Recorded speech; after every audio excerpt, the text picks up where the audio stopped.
Santa Claus. এই নামটা শুনলেই আমাদের সবার মুখে একটা হাসি ফুটে ওঠে, তাই না?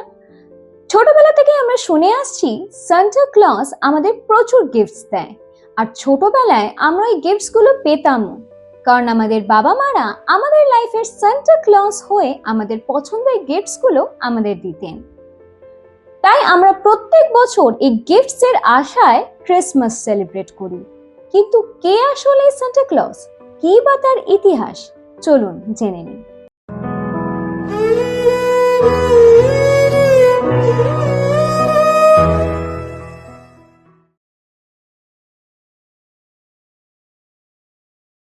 সান্টা ক্লজ বলতেই আমাদের মাথায় একজন বৃদ্ধ ভারী সারি ব্যক্তির চিত্র বানিয়ে ফেলি, যার রয়েছে সাদা দাড়ি ও সাদা গোঁফ, যে একটা রেইনডিয়ারের স্লেজে করে বাচ্চাদের গিফট দিয়ে বেড়ায়।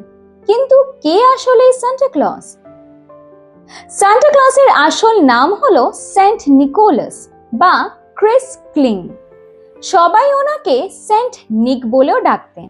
বলা হয় সেন্ট নিকোলাস নাকি থাকতেন নর্থ আমেরিকাতে, কিন্তু তার কোনো সঠিক প্রমাণ নেই।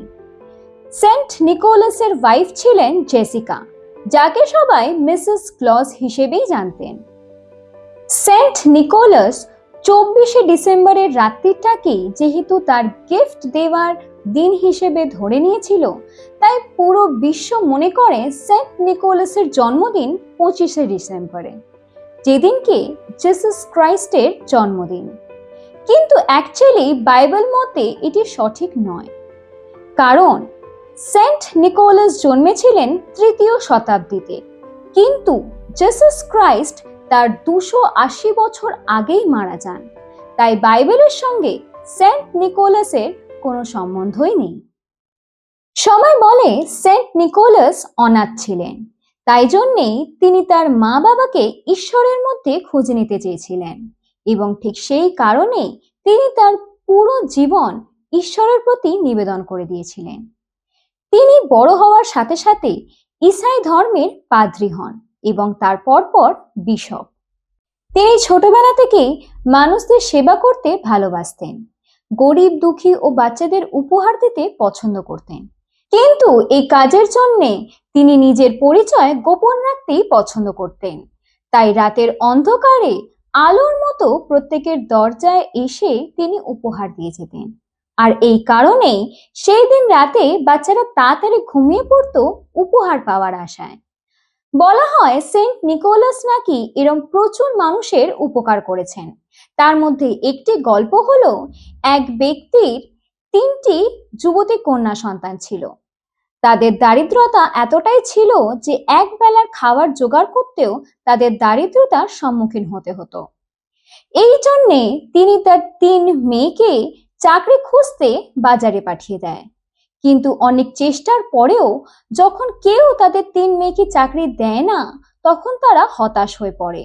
তার মাথায় বাজ ভেঙে পড়ে যে সে কি করে তার 3 মেয়ের বিবাহ দেবে। এই খবর যখন সেন্ট নিকোলাসের কানে এসে পৌঁছয়, তখন সেই রাতে তিনি তাদের বাড়িতে যান এবং তাদের চিমনির ওপর শুকাতে দেওয়া মোজার ভেতরে ভর্তি ভর্তি সোনার মুদ্রা রেখে আসেন, এবং তারপর থেকেই তাদের সমস্ত দারিদ্রতা কমে যায়।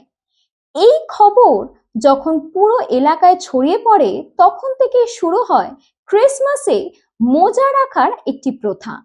আজও ফ্রান্সে চিমনির ওপরে ক্রিসমাসের দিনে মোজা রাখা হয়, শুধুমাত্র এই উপহার পাওয়ার আশায়।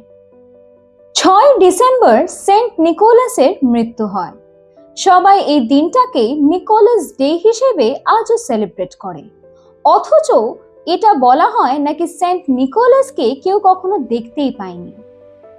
1773 সালে সান্টা ক্লজ প্রথম মিডিয়ায় আসে, এবং তারপর থেকেই আমরা সবাই সান্টা ক্লজকে টিভিতে দেখতে পাই। কিন্তু আজও বাচ্চারা সান্টা ক্লজ ও তার গিফটের অপেক্ষা করে, শুতে যাওয়ার আগে মাথার কাছে মোজা রেখে শোয়। আর তাই আমি সবাইকে এই দিনে উইশ করি মেরি ক্রিসমাস।